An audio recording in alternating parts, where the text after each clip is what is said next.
Hi, welcome back. I'm Chris with Anchor Style Coatings, and I thought as the weather's getting a little bit warmer now, it's about time to start talking about our exterior primers. Today I'm going to show you the difference between our Iso Primer and our base primer and the effect that has on tannin bleeding wood. Almost all timber species contain some form of tannic acid or tannins. A digbo, which I've got here, has that in huge amounts, whereas Accoya, it's there, but it's in very low amounts there. If you want to read more about tannins or tannic acid, in the description below there's a link to a blog that we wrote that explains everything about it.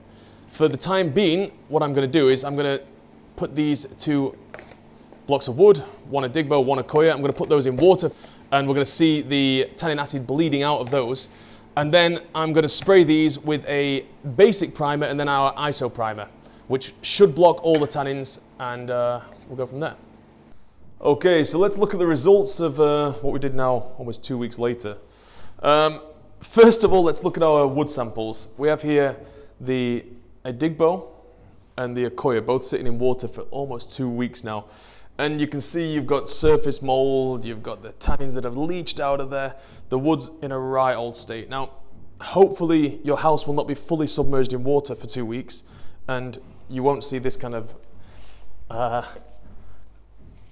damage, but with the Accoya you can see how strong this wood is and how well it holds up. The structure of it really helps it protect it against water. It does soak up the water, but it doesn't change the shape. You've got no tannin bleeds at all and no mold to speak of.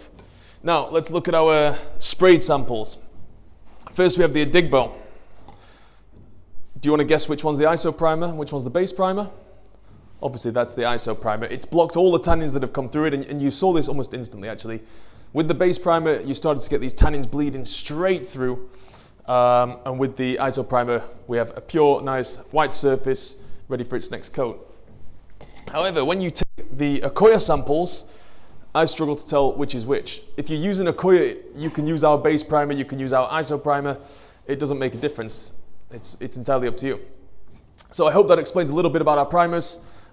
Stay tuned, we're going to be making more videos. Like and subscribe, and I'll see you next time.